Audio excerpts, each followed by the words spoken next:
प्रिय छात्रों, SNB online classes में आप सभी का हार्दिक स्वागत है। हम सभी अभी कुछ दिनों से ऑनलाइन क्लासेस के माध्यम से संस्कृत से संबंधित विशेष जानकारियाँ जानते हुए आगे बढ़ रहे हैं। अभी तक हमने संस्कृत भाषा के सामान्य परिचयात्मक रूप में कुछ बातें जानी, जिनमें से अभी पिछली वीडियोज़ के माध्यम से आप सभी ने जाना था कि संस्कृत व्याकरण के त्रिमुनि कौन कौन से हैं, संस्कृत व्याकरण के कौन कौन से ग्रंथ हैं और उनके लिखने वाले कौन हैं, उनके लेखक कौन हैं। तो संस्कृत व्याकरण के जो त्रिमुनि होते हैं उनके नाम हमने जाने थे, और उनके नाम जानने के उपरांत आज हम आप सभी के साथ जुड़ रहे हैं। आज पुनः अपने एक नए टॉपिक के साथ आइए देखते हैं वह टॉपिक कौन सा है। आज हम आप सभी के बीच में संस्कृत के जो प्रथम मूल आधार माने जाते हैं ऐसे माहेश्वर सूत्र, जिनमें संस्कृत के समस्त स्वर एवं व्यंजनों की अर्थात कहें पूरी वर्णमाला की चर्चा की गई है। ऐसे जो माहेश्वर सूत्र हैं, ये सूत्र क्या हैं, यह कैसे आए, इनकी संरचना कैसे हुई, इनके और कौन कौन से नाम हैं, वो सूत्र कौन कौन से हैं, इत्यादि अनेक बातों की चर्चा हम आप सभी के साथ करेंगे। छात्रों, आप सभी ध्यान रखें, ये जिन यहाँ पर हम जिन माहेश्वर सूत्रों की चर्चा करने जा रहे हैं वह माहेश्वर सूत्र कोई काल्पनिक नहीं है। तो उनके संबंध में जो जनश्रुतियाँ चलती आ रही हैं कि इन सूत्रों की संरचना कैसे हुई, ये सूत्र आए कहाँ से, तो हम जानते हैं सर्वप्रथम एक जनश्रुति प्रचलित है व्याकरण ग्रंथों में, इतिहासकारों के माध्यम से माहेश्वर सूत्रों के संबंध में एक जनश्रुति प्रचलित है। जो पाणिनि जो अष्टाध्यायी के कर्ता माने गए हैं, अष्टाध्यायी ग्रंथ जिन्होंने लिखा है, अपन ने पढ़ा था कि संस्कृत व्याकरण का प्रथम जो व्याकरण ग्रंथ है उसका नाम है अष्टाध्यायी, और उस अष्टाध्यायी नाम के ग्रंथ के व्याकरण ग्रंथ के लेखक हैं पाणिनि। तो जनश्रुति क्या प्रचलित है इन माहेश्वर सूत्रों के संबंध में, इन 14 माहेश्वर सूत्रों के संबंध में यह जनश्रुति प्रचलित है कि एक बार पाणिनि जी गहन तपस्या में मग्न थे, आराधना में मग्न थे। किसकी आराधना में मग्न थे? भगवान शिव की आराधना कर रहे। यह जनश्रुति है, कितनी सही है कितनी गलत है इसके संबंध में निर्णय कर पाना अपने बस की बात नहीं है। अपन को जो प्राप्त हुआ है उसी प्राप्त प्रमाणों के आधार से यह कथन आप सभी के बीच में मैं कर रहा हूँ। क्या कह रहा हूँ कि पाणिनि जी एक बार गहन तपस्या में लीन थे, भगवान शिव की आराधना में मग्न थे। तो भगवान शिव ने पाणिनि जी की तपस्या से, पाणिनि जी की आराधना से प्रसन्न होकर के उनके समक्ष डमरू वादन किया। शिव जी को आपने देखा होगा कि डमरू लिए रहते हैं, तो उन्होंने डमरू वादन किया, और उस डमरू वादन से जो ध्वनियाँ निकली, जो अक्षर निकले, जिन ध्वनियों का संख्यानाद उस डमरू वादन के समय हुआ, उनको माहेश्वर सूत्र के नाम से जाना जाता है। क्या बताया माहेश्वर सूत्र के संबंध में कि पाणिनि जी तपस्या कर रहे थे, उनकी तपस्या आराधना से प्रसन्न होकर भगवान से प्रकट हुए, उन्होंने डमरू वादन किया, और डमरू से जो अक्षर निकले, जो ध्वनियाँ निकली, उन ध्वनियों को माहेश्वर सूत्र के नाम से जाना जाने लगा। यह एक प्रकार की जनश्रुति है। मैं पहले ही कह चुका हूँ कितनी सही है कितनी गलत है इसके बारे में निर्णय कर पाना अपने बस की बात नहीं है, लेकिन जो जनश्रुति प्रचलित होकर के चली आ रही है, हम सबने जानी है, पढ़ी है, वही आप सबके बीच में हमने माहेश्वर सूत्रों की प्रगटता के संबंध में एक आधार स्पष्ट किया। साथ ही अभी जो माहेश्वर सूत्र हैं, इन माहेश्वर सूत्रों जो भगवान शिव की डमरू से प्रकट हुए, इन सूत्रों का अपर नाम क्या है, इन सूत्रों को और हम किस किस नाम से जानते हैं। जैसे कोई छोटा सा बच्चा हो, जैसे अपने सामने एक प्रथम बैठा है, इसको अपन ने इंग्लिश में नाम दे दिया फर्स्ट। ऐसे प्रथम को घर में और कुछ नाम कहते होंगे, मम्मी अलग कहती है, छोटू, बेबी, और भी तरह तरह के नाम होते हैं। ऐसे एक बच्चे के एक से अधिक नाम हो सकते हैं। ऐसे ही इन माहेश्वर सूत्रों के भी एक से अधिक नाम हैं। कितने हैं? टोटल 4 नाम हम आप सभी के बीच में बताएंगे। पहला नाम कौन सा है? माहेश्वर सूत्र। हम अभी पढ़ क्या रहे हैं? माहेश्वर सूत्र। क्यों पढ़ रहे हैं? क्योंकि संस्कृत भाषा का प्रारंभ यहाँ से है। जब तक हमें उसकी वर्णमाला का ज्ञान नहीं होगा, जब तक हमें किसी भाषा के शब्दों का ज्ञान, अक्षरों का ज्ञान, वर्णों का ज्ञान नहीं होगा, तब तक हम उस भाषा का उपयोग और उस भाषा में समझ प्राप्त नहीं कर सकते। इसलिए सबसे पहले हमें उस भाषा के अक्षरों का परिज्ञान, अवज्ञान होना अत्यंत आवश्यक है। इसलिए संस्कृत भाषा के अध्ययन के लिए, संस्कृत भाषा को जानने, पढ़ने, समझने के लिए हम इन माहेश्वर सूत्रों की चर्चा कर रहे हैं। क्यों? क्योंकि इन 14 माहेश्वर सूत्रों में संस्कृत भाषा के पूरे वर्णों का उल्लेख किया गया है, पूरी वर्णमाला का उल्लेख किया गया है। तो हम चर्चा कर रहे थे इन माहेश्वर सूत्रों के अन्य नामों की। अपर नाम मतलब अन्य नाम। तो इन माहेश्वर अन्य 4 नामों से भी जाना जाता है। उनके नाम मैंने यहाँ कौन सा लिखे हुए हैं और किस कारण से उनको वह नाम दिए गए हैं, वह कारण भी आप सभी के बीच में हमने बताना लिखे हैं, वह भी आप सभी के बीच में स्पष्ट करेंगे। माहेश्वर सूत्रों के अन्य 4 नाम भी हैं। प्रथम माहेश्वर सूत्र, दूसरा शिव सूत्र जालम। क्या नाम है दूसरा? शिव सूत्र जालम। शिव सूत्र जालम क्यों कहा? क्योंकि यह शिव के सूत्रों से डमरू वादन का कथन हमने आपको सभी के बीच में सुनाया, तो वह इसमें पूरा समझना। शिव के डमरू वादन से वह प्रकट हुए, इसलिए शिव के डमरू वादन से प्रकट होने के कारण इनको शिव सूत्र जाल के नाम से भी कहा जाता है। इसके लिए एक संबंध, इस संबंध में एक श्लोक आता है, वह श्लोक भी आप सभी के बीच में मैं गा के सुनाऊंगा। बोर्ड पर लिखा नहीं है, कोशिश करेंगे हम आप सभी के बीच में उसको सुनाने की। नृत्तावसाने नटराज राजो, क्या कहा? नृत्तावसाने नटराज राजो ननादिढक्काम नव पंचवारम ऊर्ध्व कामासन कामदिसिद्धा नेतद्विमर से शिव सूत्र जालम, नेतद्विमर से शिव सूत्र जालम। इस प्रकार से अंतिम शब्द श्लोक में जो आया है शिव सूत्र जालम, कैसे इस भगवान शिव की डमरू बजाने से जो शब्दों की ध्वनि निकली उनको शिव सूत्र जाल के नाम से अर्थात माहेश्वर सूत्रों के नाम से जाना जाने लगा। ओके, समझ में आया? क्या कारण बताया कि उन्होंने डमरू बजाई, उससे जो ध्वनि निकली उनको शिव सूत्र जाल कहने लगे और वही शिव सूत्र जाल माहेश्वर सूत्र नाम पाए। इसलिए जो प्रचलित नाम है, चलता हुआ नाम आ रहा है, तो वह तो मुख्य नाम क्या है? माहेश्वर सूत्र। इन माहेश्वर सूत्रों को किस नाम से जाना जाता है? शिव सूत्र जालम। पहला हो गया क्लियर। दूसरा, इसके इस नाम के अलावा अन्य नाम भी इसके हमें देखने को प्राप्त होते हैं। जैसे अगला नाम यहाँ पर लिखा अक्षर समामनाएं, और इसके बाद अगला नाम क्या लिखा है? अक्षर समामनाएं। अगला नाम क्या लिखा है? वर्ण समामनाएं। अक्षर समामनाएं कहो या वर्ण समामनाएं कहो, दोनों एक ही नाम है। क्यों? क्योंकि वर्ण को ही अक्षर कहते हैं, अक्षर को ही वर्ण कहते हैं, दोनों में कोई अंतर नहीं है। इसलिए इसको माहेश्वर सूत्र को अक्षर समामनाएं और वर्ण समामनाएं इन नामों से भी जाना जाता है। क्यों जाना जाता है? क्योंकि इसमें संस्कृत भाषा के सभी अक्षरों के बारे में बताया गया है। क्यों? क्योंकि इन जो 14 सूत्रों की चर्चा में भी आप सभी के बीच में करेंगे, इन 14 सूत्रों में संस्कृत भाषा के सभी अक्षरों को उल्लिखित किया गया है, लिखा गया है, बताया गया है।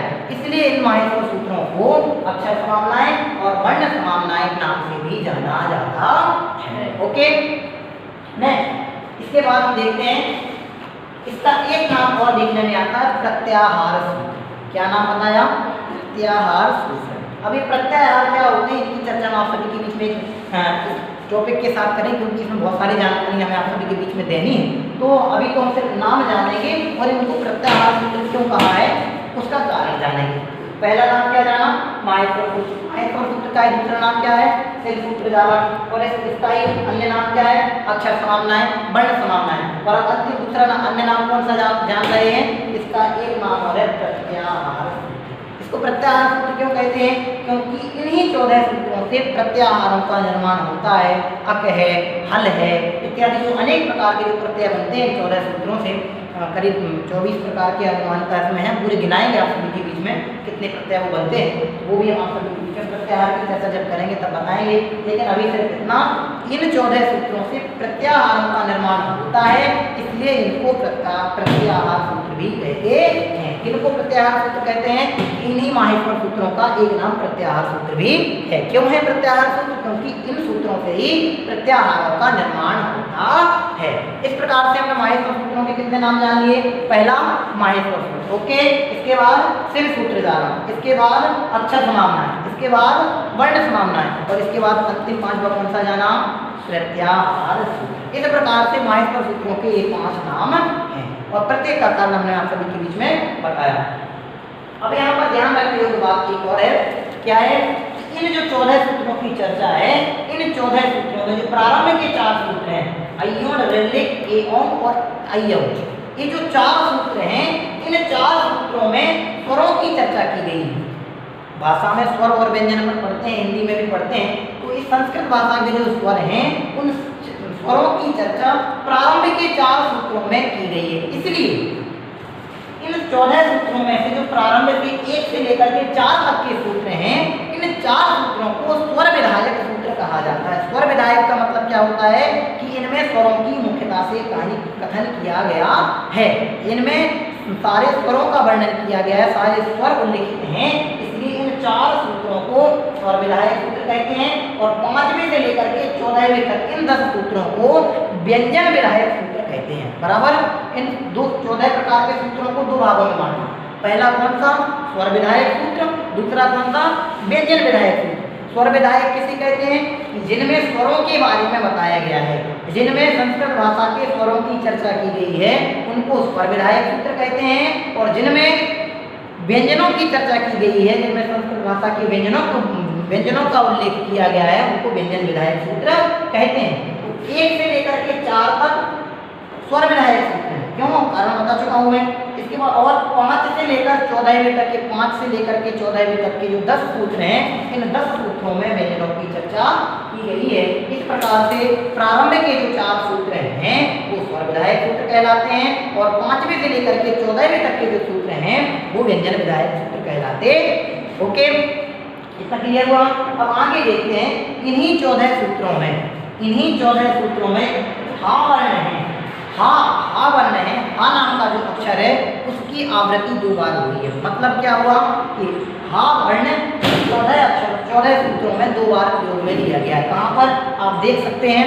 हमें 5वें नंबर का जो सूत्र है इसमें हा, और अंतिम 14वें नंबर का जो सूत्र है उसमें हा। इसी प्रकार से जो हा नाम का वर्ण है, हा नाम का अक्षर है, इन 14 सूत्रों में हा वर्ण का 2 बार उच्चारण किया गया है। ओके, क्लियर हुआ। इतनी सामान्य जानकारी हमने भी आपको इन 14 महत्वपूर्ण सूत्रों के संबंध में दी। अब वो 14 सूत्र कौन कौन से हैं उनका उच्चारण करके भी मैं आप सभी के बीच में एक बार बता रहा हूँ। आप सभी इनको ध्यान से देखें और इनको याद कर लें।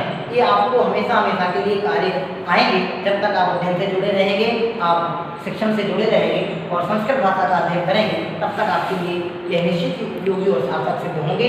इनको आप अच्छे से याद कर लें। आप इनको उच्चारण करते रहेंगे तो इनके उच्चारण से अपने गले की सुमधुरता भी बढ़ती है, गेयता भी बढ़ती है, और संस्कृत भाषा के उच्चारण में स्पष्टता होती है। किसी भी भाषा के उच्चारण में स्पष्टता होती है, प्रोनाउंसिएशन अपना क्लियर होता है। इसलिए इन शब्दों इन सूत्रों का उच्चारण अपने को व्यवस्थित आना चाहिए। हम इनको पढ़ेंगे, आप लोग इनको दोहराते चलेंगे। ऐसा मैं यहाँ से पढ़ना प्रारंभ कर रहा हूँ, आप सभी इनको उच्चारण करेंगे। पहला सूत्र है ऐ वर्ण। क्या नाम है पहले सूत्र का? ऐ वर्ण। दूसरा सूत्र है उसका नाम है रि रे। क्या सूत्र है? रि रे। तीसरा है ए औं। तीसरा सूत्र है ए औं। चतुर्थ है ऐ औंच। क्या है? ऐ औंच। अब यहाँ ए इसमें मात्रा नहीं है, इसलिए इसको क्या पढ़ा अपन ने तीसरे नंबर पे? ए औं। और चौथे पे मात्रा है ऐ की मात्रा में बोलते हैं ना, इसलिए इसको क्या पढ़ेंगे? ऐ औंच। क्या पढ़ेंगे? ऐ औंच। इन 4 सूत्रों में स्वरों का वर्णन किया गया है। आ ई उ, रि ए ओ, ऐ औ। ये क्या है? सारे स्वर हैं, वोवेल्स हैं, इसलिए इनको क्या कहते हैं? स्वर विधायक सूत्र के नाम से जाना जाता है। बराबर।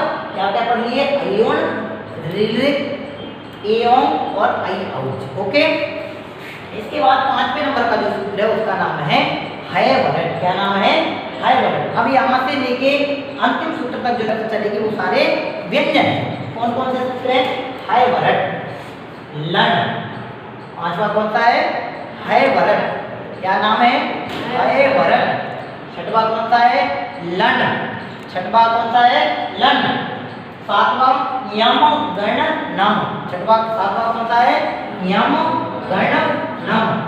8वां कौन सा है? झमय। 9वां गढ़ 10। 9वां गढ़ 10। 10वां जप गढ़ 10। 10वां कौन सा है? जप गढ़ 10। 11वां खप छटक चट। तब इसको 3 उच्चारण में आप पढ़ेंगे तो क्लियर हो जाएगा, फिर उसको एक साथ आप पढ़ें। खप छटक चट तब। खप छटक चट तब। क्या बोला मैंने? खप छटक चट तब। खप छटक चट तब। ओके, इसके बाद है कपय। 12वें नंबर पर कौन सा है? कपय। 13वें नंबर पर कौन सा है? स्वस्थ सर। 13वें नंबर पर कौन सा है? स्वस्थ सर। और अंतिम 14वां है हल। इस प्रकार से यह 14 माहेश्वर सूत्र हैं, इनको एक साथ भी बोल सकते हैं। अयोन ललित एवं अयौ छबरट लन यम गणनम जबय गणदस जब गणदस कप चटक चटतप कपय सससर एवं हल। ये 14 प्रकार के माहेश्वर सूत्र हैं, इनको गा करके भी पढ़ा जा सकता है, वो भी हम आप सभी के बीच में बताएंगे, लेकिन फिलहाल के लिए काफ़ी है। आप सभी इनको पढ़ते रहें, इनका उच्चारण बारंबार करें, तो अपने नोटबुक में लिख लेवे, और कोई भी डाउट आपको हो इनके संबंध में तो आप लिख लेवे। आगामी इन्हीं सूत्रों के माध्यम से हम संस्कृत के वर्णमाला के बारे में और विशेष विश्लेषण जानेंगे। अभी के लिए इतना काफ़ी है। सभी के लिए बहुत बहुत धन्यवाद। इसको पढ़ें, लिखें और स्मरण करें, याद करें। तब आइए मिलेंगे हम आपके साथ और नई नई जानकारियों के साथ। तब तक के लिए बेस्ट ऑफ लक, धन्यवाद।